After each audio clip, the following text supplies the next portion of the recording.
So a good day to every one of you. I am Jansei Borras from BSN1C, and this video is purposely for the vital signs return demonstration.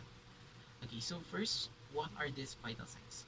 And why do we need this? Okay, so the vital signs includes the temperature, the pulse rate, the respiration rate, and the blood pressure of our client. And this is important as an indicator of our client's health status and also for us nurses to monitor the client's progress.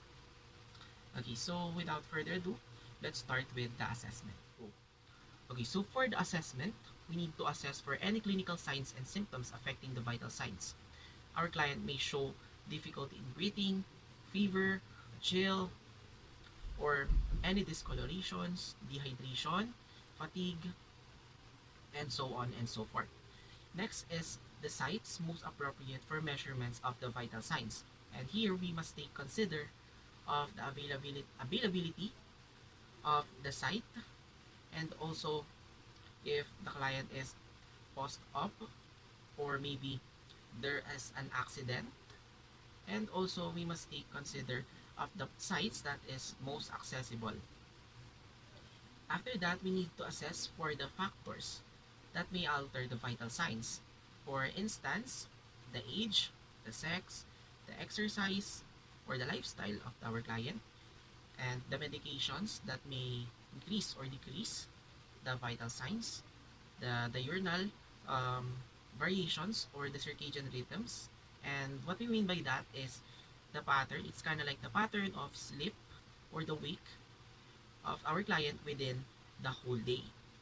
We may also take consider of the hormones and the environment, the external environment of the client, or if there is any disease, or if the client is under stress. Okay, so next is we need to assess for the skin and mucous membrane color. So as I said before, if there is any discoloration. Example of this is if there's a redness, a pallor, a cyanosis, and it may indicate a dysfunction in the body of our client that affects the vital signs. After that, we need to assess for the position that is appropriate for the procedure.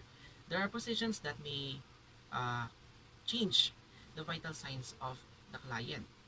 There are those clients that is orthopnic or those clients that may change position when they are seated or when they are lying. Next is we need to assess for the activity tolerance and also for if there is a chest pain our client is experiencing at the moment, and this may need is an immediate intervention.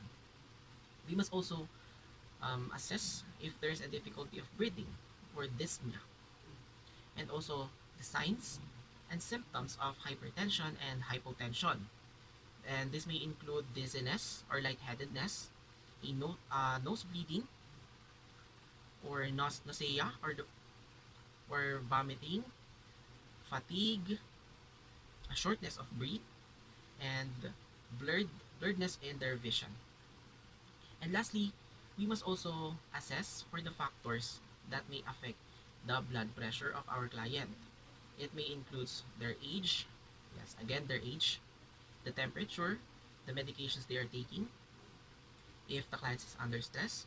Obesity can also be a factor of that may affect the blood pressure, and also their diurnal variations.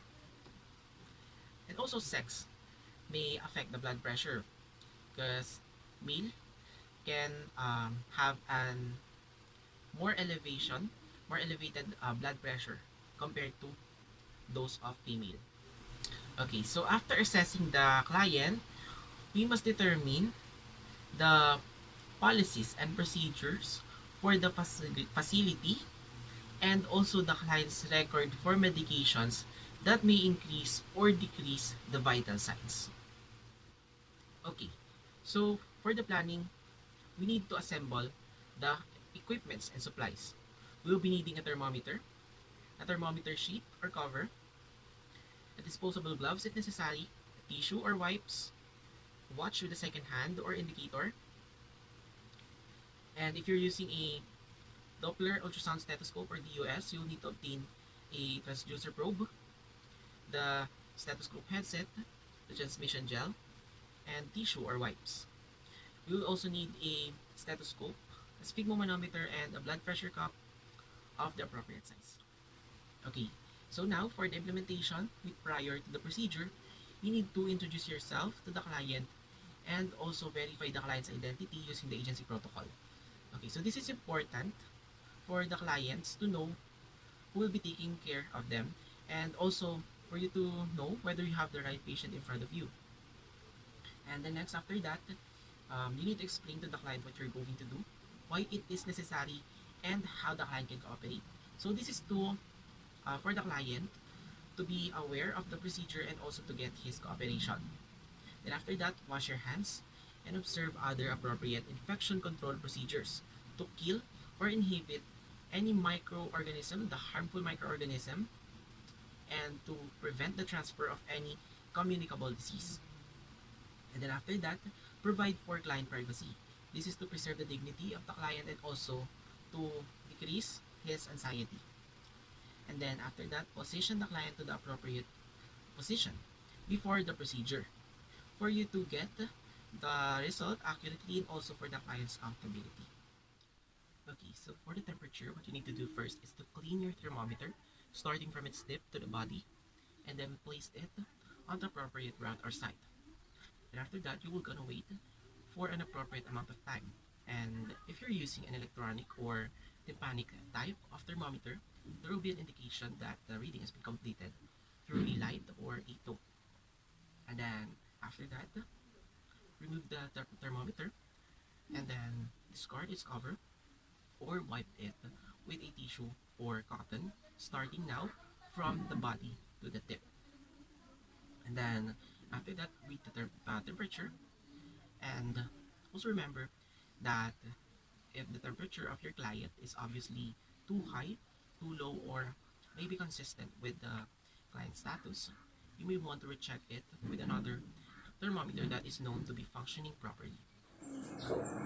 Okay sir, so kukunin ko na po yung temperature nyo.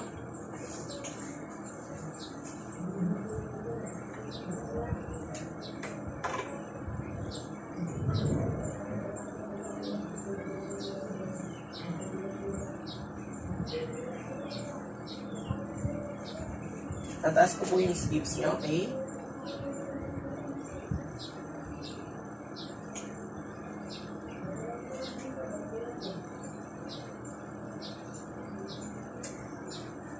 So ito po, kukunin ko na po.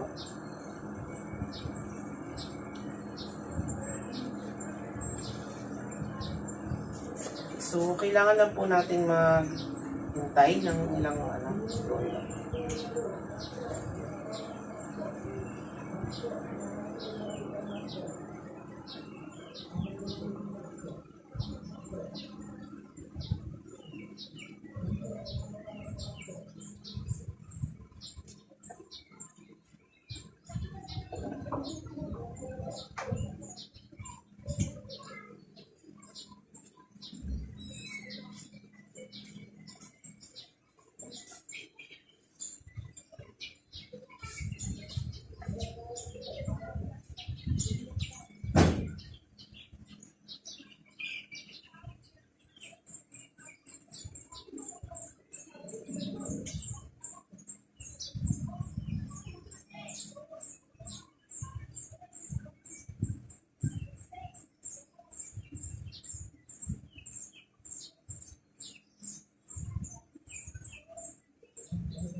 So yung temperature nyo po is 36.5 degrees Celsius, which is normal naman po.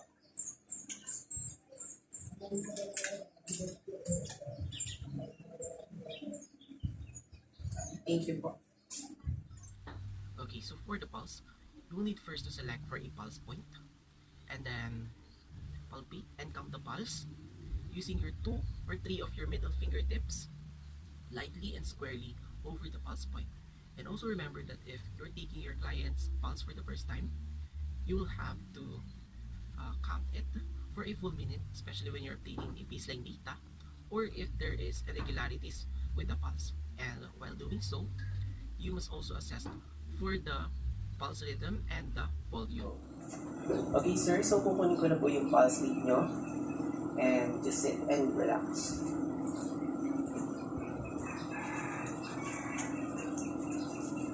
May I take your hands po?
Okay, thank you. So your pulse rate is 77 and it's within the normal range po. Okay, so for the respiration rate, you will need to observe, palpate, and count for the respiratory rate of your client. However, if you anticipate the client's awareness of the respiratory assessment, place a hand against the client's chest to feel the chest movements with breathing. Or you can place the client's arm across his chest while observing for the chest movements and when supposedly taking the radial pulse. Next is you will count now the respiratory rate of your client within a full minute or 60 seconds. You must also remember that one respiration is equivalent to one inhalation and one expiration. And then while doing so, you will need also to observe for the depth, the rhythm, and the characteristics of the respiration of your client. Okay, sir, may I take your another hand?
Done.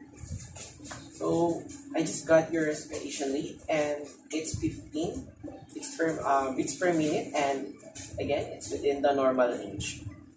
Thank you. Okay, so lastly, for the blood pressure, the adult client should be in a sitting position unless otherwise specified. Then also their both feet should be flat on the floor, and then their elbows should be slightly flexed with their palm of their hand facing upward, and their forearms supported at the heart level.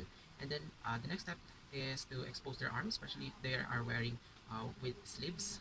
And then you can now wrap the deflated cuff evenly around the upper arm. Then locate for their brachial artery, and then apply now the center of the bladder directly over the artery of the client. And then for an adult, you should place the lower border of the calf approximately 1 inch above the antecubital space.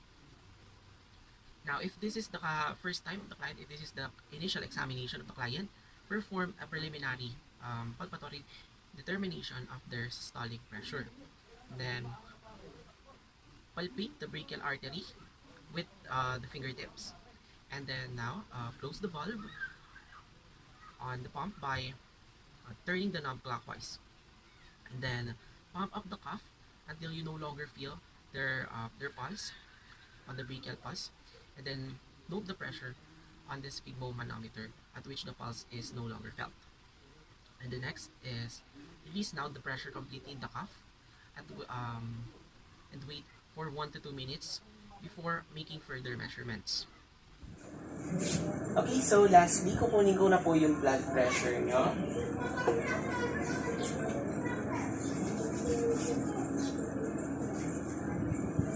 Okay, again, tataas ko po yung sweeps niya.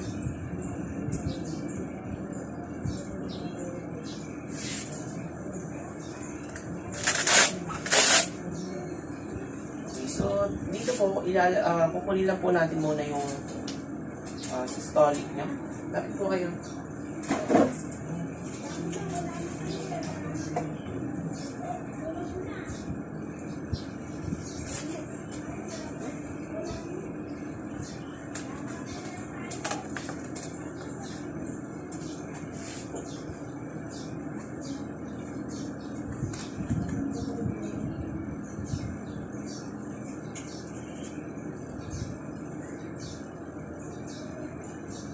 May onting pain po ito.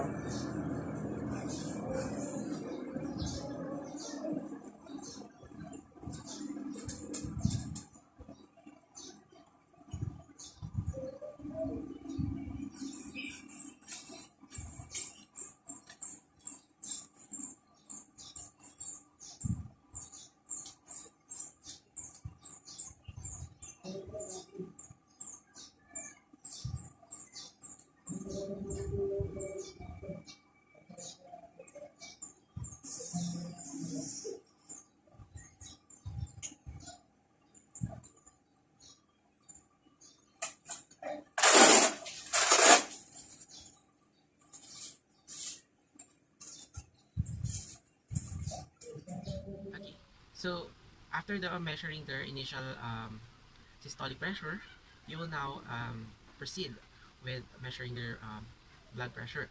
And then, you will first position the stethoscope appropriately and then cleanse the earpiece with an alcohol or the recommended disinfectant. And then, insert the ear attachment of the stethoscope in your ears so that they tilt slightly forward, and then ensure that the stethoscope hangs freely from the ears to the diaphragm. Now place the bell side of the amplifier of the stethoscope over the brachial pulse. Hold the diaphragm with your thumb and your index finger. However, in my case, I don't have a bell on my stethoscope, so I just used my diaphragm. And then you can now proceed with auscultating your client's blood pressure. And to do that, pump up the cuff until the sphygmomanometer reaches 30 millimeters of mercury above the point where the brachial pulse disappeared a while ago. And then release carefully the valve of the cuff at the rate of 2 to 3 millimeters of mercury per second. And then as the pressure falls, identify the manometer reading and then deflate the cuff rapidly and completely. After that, note the digital results that you get, the systolic and the diastolic pressure of your client, and then you can now remove the cuff and wipe it with an approved disinfectant. Okay, so since nakuha na po natin yung systolic nyo, kukunin na po natin yung naka-blood pressure nyo po.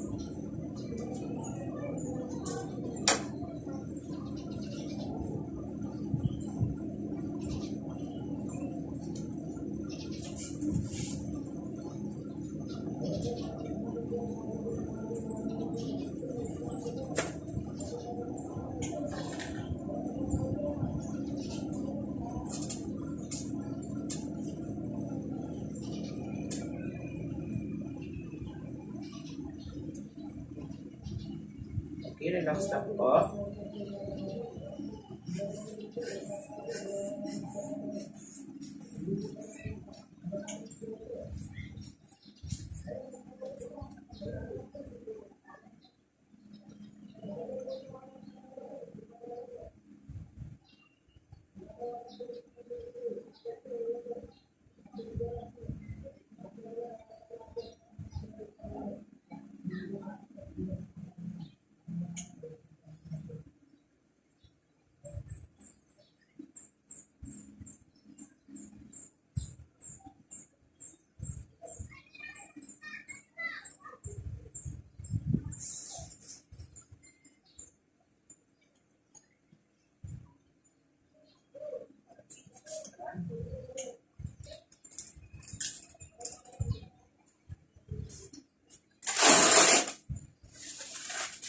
Release your hand first.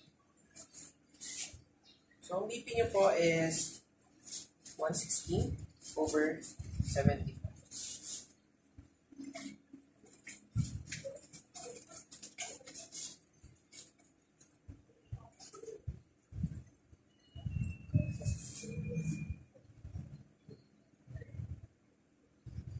Thank you pa.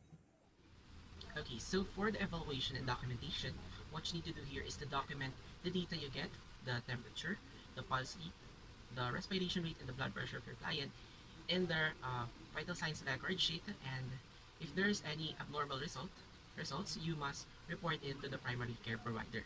And then lastly, document the procedure in the client's record because if you don't document it, it is not considered as done.